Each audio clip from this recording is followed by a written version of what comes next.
दोस्तों, तो आज हम पढ़ेंगे कारक, कारक की परिभाषा, कारक का चिन्ह और कारक के प्रकार और कितने होते हैं और कौन कौन से होते हैं, और उसको हम ट्रिक से भी याद करेंगे कि कभी कभी हम कंफ्यूज हो जाते हैं कि कारक कितने प्रकार के होते हैं। पहले तो इसमें कंफ्यूज हो जाते हैं कि 6, 7, 8 और दूसरा कौन से कारक के कौन से चिन्ह होते हैं।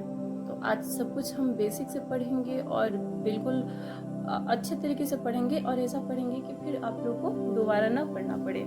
ठीक है, तो चलिए शुरू करते हैं। सबसे पहले कारक। ठीक है, कारक। ठीक है, तो सबसे पहले कारक की परिभाषा हम अब बताते हैं। आप ध्यान से सुनिए कि संज्ञा या सर्वनाम के जिस रूप से उसका सीधा संबंध क्रिया के साथ हो वह कारक होता है। अभी मैं इसको समझाऊंगी कि क्या कह रहा है। पहले आप मेरी बात को ध्यान से सुनिए कि संज्ञा या सर्वनाम के, तो आप संज्ञा सर्वनाम तो जानते होंगे। मैं इतना उम्मीद करती हूँ कि आप संज्ञा और सर्वनाम जानते होंगे। ठीक है, चलिए एक बार मैं बता देती हूँ कि संज्ञा किसे कहते हैं। किसी व्यक्ति, वस्तु या स्थान के नाम को संज्ञा कहते हैं। ओके, और सर्वनाम उसे कहते हैं जो संज्ञा के जगह पे प्रयोग होता है, उसे सर्वनाम कहते हैं। अब तो संज्ञा और सर्वनाम आपको क्लियर हो गया होगा। तो आते हैं हम इसकी परिभाषा पे कि कारक का परिभाषा क्या होता है। तो कारक का परिभाषा होता है कि संज्ञा या सर्वनाम के जिस रूप से उसका सीधा संबंध क्रिया के साथ ज्ञात हो वह कारक कहलाता है। ठीक है, उदाहरण के लिए हम देख लेते हैं कि राम ने मोहन को मारा। मारना तो यहाँ पे क्रिया है, लेकिन राम ने मोहन को मारा, तो इसमें जो ने है यही होता है आपका कारक चिन्ह। ठीक है, तो कौन कौन से कारक चिन्ह होते हैं, कितने प्रकार के होते हैं, ये सब अभी हम पढ़ेंगे। परिभाषा तो आपको क्लियर हो गया होगा।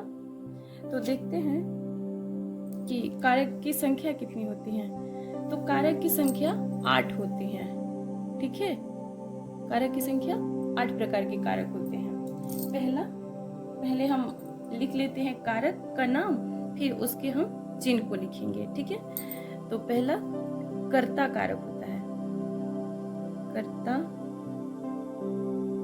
ठीक है, फिर दूसरा कर्म, तीसरा करण। ठीक है, इसके सामने आप कारक लगाते जाएंगे। ओके, जैसे कर्ता कारक, कर्म कारक, करण कारक, संप्रदान,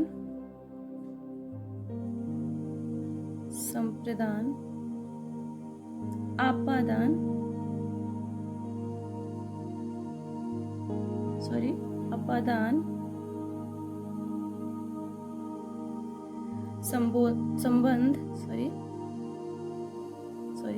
संबंध के पहले अधिकरण आता है। ओके, अधिकरण कारक, संबंध कारक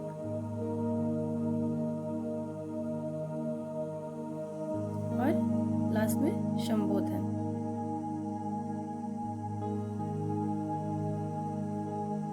ठीक है, तो देखते हैं कि ये कितना होगा। 1, 2, 3, 4, 5, 6, 7 और 8। तो कारक की संख्या 8 हो गई। अभी देखिए, बहुत सारा ऐसा आंसर होता है जो प्रश्न में ही छिपा रहता है। तो इसमें भी ऐसा जो चिन्ह है जो प्रश्न में ही छिपा हुआ है कि किसका क्या चिन्ह होगा। चलिए मैं आपको समझाती हूँ। पहले देखती हूँ कर्ता का चिन्ह क्या होता है। कर्ता का चिन्ह होता है ने। चलिए तो एक बार फिर हम लोग देख लेते हैं कि कौन कौन से कारक होते हैं। कर्ता कारक, कर्म कारक, करण कारक, संप्रदान कारक, आपादान कारक, अधिकरण कारक, संबंध कारक और संबोधन कारक। ठीक है, तो हम चलते हैं, देखते हैं कि इसका वो चिन्ह क्या होता है। तो कर्ता का चिन्ह होता है, इसके सामने मैं इंडिकेट करती हूँ, कर्ता ने, कर्म को। अब बिल्कुल परेशान मत होइए, अभी मैं आपको एक इतना अच्छा फॉर्मूला बताऊंगी कि किसका क्या चिन्ह है, आप बिल्कुल अच्छे से समझ जाएंगे और मुझे बिल्कुल उम्मीद है कि आप इसको कभी नहीं भूलेंगे। ठीक है, तो चलिए एक साथ पढ़ते जाइए मेरे साथ साथ। कर्ता ने कर्म को करण से, फिर पढ़िए, कर्ता ने कर्म को करण से संप्रदान के लिए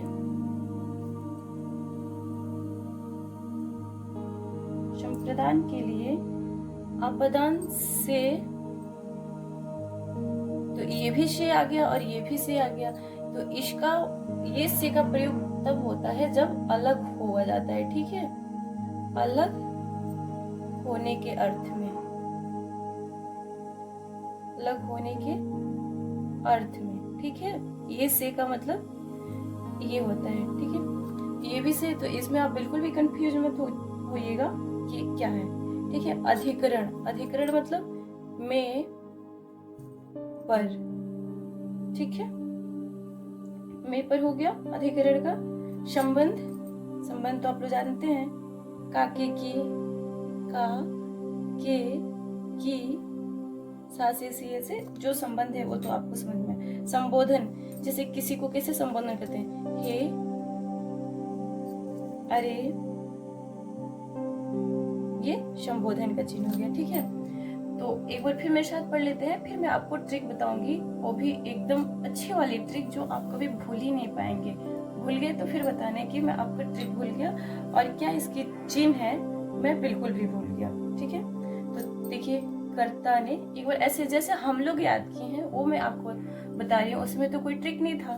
तो ऐसा है, कर्ता ने कर्म को करण से संप्रदान के लिए अपदान से अलग होने के अर्थ में अधिकरण में पर संबंध का के की संबोधन हे अरे, ठीक है, इतना हो गया।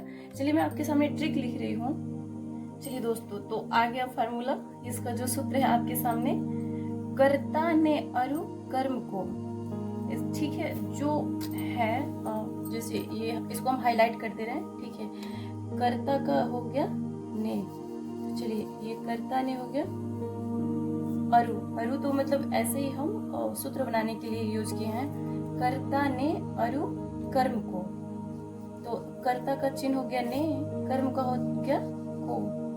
फिर पढ़ते जाइए, 2-3 बार पढ़ेंगे तो आपको बिल्कुल भी क्लियर हो जाएगी ये फॉर्मूला। कर्ता ने अरु कर्म को करण रीति से जान, तो यहाँ से हो गया करण, करण कारक, रीति ऐसे बनाया, करण रीति से इसका चिन्ह हो गया, ठीक है, वो दिख रहा होगा, करण रीति से जान, संप्रदान को के लिए, ठीक है। जो संप्रदान होता है उसका को भी होता है और के लिए भी होता है। अभी हम आपको बताएंगे कि इसका प्रयोग को कब होता है, के लिए कब होता है, क्योंकि कर्म का भी तो जो चिन्ह है वो को ही है ना। तो अभी मैं आपको बताऊंगी कि ये को कब होता है और ये वाला को कब होता है, ओके। तो चलिए, कर्ता ने और कर्म को करण रीति से जान, कर्ता का ने, कर्म को, कर्म का को, करण का शे, संप्रदान को के लिए, संप्रदान का क्या है, को के लिए, ओके। अपादान से मान, ठीक है, तो अपादान का कोई विभक्ति चिन्ह क्या हो गया, से। अभी मैं आपको जब ये लिख रही थी तो मैं बताई थी कि ये से का प्रयोग कब होता है और करण वाला से का प्रयोग कब होता है, ठीक है। तो भी एक बार मैं और भी बताऊंगी, तो आप पहले फार्मूला देख लेते हैं, फार्मूला को समझ लेते हैं, फिर मैं चलती हूँ इस पे, ठीक है। संप्रदान को के लिए कर अपादान से मान, काके की संबंध है, ये तो ऐसे भी काकी तो संबंध में तो काकी काका होते हैं ना, तो इसे काके की संबंध है। तो ये जो काके की है ये विभक्ति चिन्ह है, कारक की, सॉरी, कारक की चिन्ह है, और ये संबंध है कारक, ठीक है, संबंध कारक है ना। इधर देखिए 7 नंबर पे ये है अधिकरण में मान, ठीक है। अधिकरण का जो विभक्ति चिन्ह होता है क्या होता है, में पर होता है ना, तो अधिकरण का में, ठीक है, अधिकरण का में। रे हे हो संबोधन मित्र धरहु अभय ध्यान, तो रे हे हो इसका मतलब किसी को संबोधित करने के लिए तो करते हैं ना।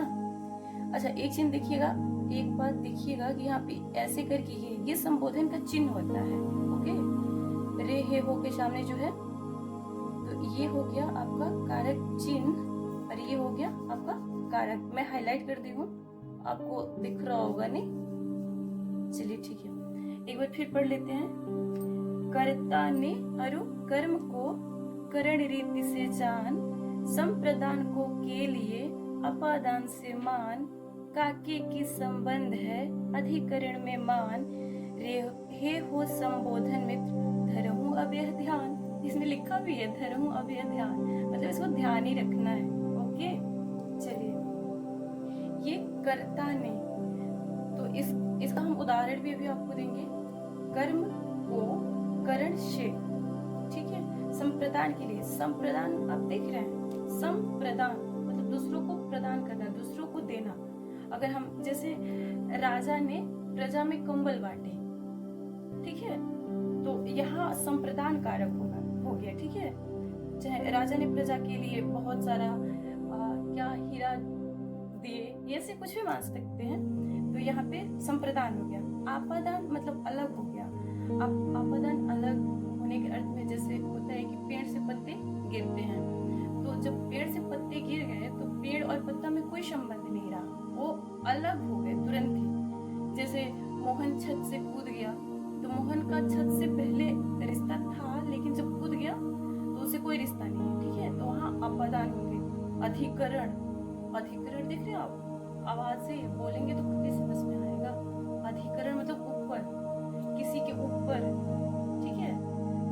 तो इसको जैसे मोहन छत पर है, ठीक है, तो पर, तो ये अधिकरण। जैसे चिड़िया घोंसले में रहती है, ठीक है, तो घोंसले में रहती है, तो यहाँ पे भी वो उस पर रहती है ना, मतलब घोंसले में रहती है तो बीच में ही रहती है ना, नीचे तो गिरती नहीं है।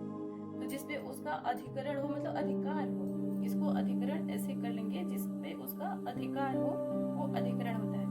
संबंध तो जानते हैं, मोहन का भाई, शोहन का बेटा, ऐसे कुछ भी, तो ये हो गया असंबोधन।